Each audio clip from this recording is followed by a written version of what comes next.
ऊंट में पेट्रोल डलवाने रास्ते में रुका तो वॉशरूम देखकर अपनी टंकी खाली करने चल दिया, लेकिन साला वहां जाकर नहाने लगा। बहुत मजा आ रहा है यहाँ पे। तभी गब्बर मौका देखकर चुम्मे की दुकान खोलकर प्यार की पुंगी बजाने लगा तो बसंती नागिन बनकर चुम्मा लेने पहुंच गई। 150 रुपया देगा। अच्छा ठीक है। लेकिन ये साला चुम्मा देकर इसे ही घोड़े पर भगा ले गया।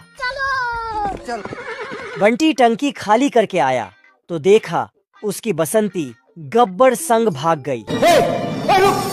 गब्बर बसंती को भगाकर एक टेंट में ले आया, लेकिन साला टेंट के अंदर तो महल था। क्या कारीगरी है। बंटी धूप गर्मी सहकर बसंती को बचाने आ रहा था, तभी साला ऊंट का टायर पंक्चर हो गया। यहाँ पहुँचाकर देखा दोनों की पिक्चर चल रही है। तेरी बहन ब्याह करवा का? नहीं। कुत्ता खिड़की से एक हसीन कुतिया को देखकर क्या माल है यार। साला तुरंत घड़ी का टाइम बदलकर 5 बजे कर दिया और मालिक को जबरदस्ती घुमाने ले जाने बोलने लगा।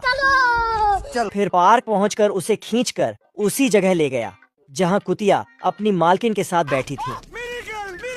है मुझसे कोई स्मार्ट बताओ। 30 मार खान की तरह स्टाइल दिखाकर इसके सामने से गुजरता है तो कुतिया भी उसकी सुंदरता पर फिदा हो जाती है। स्वागत तो करो हमारा। नहीं। कैसे कैसे लोग रहते हैं यार यहाँ। कुत्ता अपनी प्रेम कहानी आगे बढ़ाने के लिए मालिक और कुतिया की मालकिन का चक्कर चलवाने के नाकाम कोशिशें करने लगता है। अरे बाप रे, क्या कर रहे हो तुम? फिर दोनों को रस्सी से जकड़कर पानी में गिरा देता है।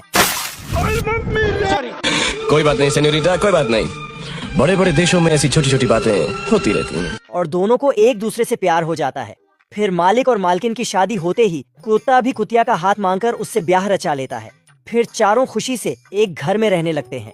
ये प्लेन आर्मी में काम करता है, पर आज इसके घर एक नया मेहमान आने वाला है तो ये खुशखबरी देने के लिए भागकर अपने कैंप में जाता है, लेकिन कैंप वाले तो इसे रिजेक्ट करके बाहर निकाल देते हैं। पर तभी ये देखता है कि मेहमान तो इसके घर डिलीवर हो चुका है तो ये खुशी से अपने घर जाता है और बच्चे को देखने के लिए जैसे ही कपड़ा उठाता है कि तभी इसका बेटा उड़ान भर लेता है और इनके घर में उड़ने लगता है। तो ये जैसे तैसे बच्चे को शांत करते हैं, लेकिन अब ये खाना भी उड़ते हुए खाता है और इसकी माँ डायपर भी हवा में ही चेंज करती है। तभी इसके पिता देखते हैं कि आज सेना में रेस होने वाली है तो ये आर्मी को औकात दिखाने के लिए खुद ही दौड़ में भाग लेने चला जाता है। पर अब ये बहुत बूढ़ा हो चुका था तो इसकी पत्नी इसे रेस करने से मना करती है, पर ये कहाँ मानने वाला था। तभी छोटा जेट अपने पिता के केबिन में बैठ जाता है, लेकिन ये प्लेन जैसे ही उड़ान भरता है कि इतने में इसके विंग निकलकर भाग जाते हैं, जिससे जहाज नीचे गिरने लगता है। अपने पिता को नीचे गिरता देख इसका बेटा दरवाजा खोलने की कोशिश करता है, पर दरवाजा नहीं खुल रहा था।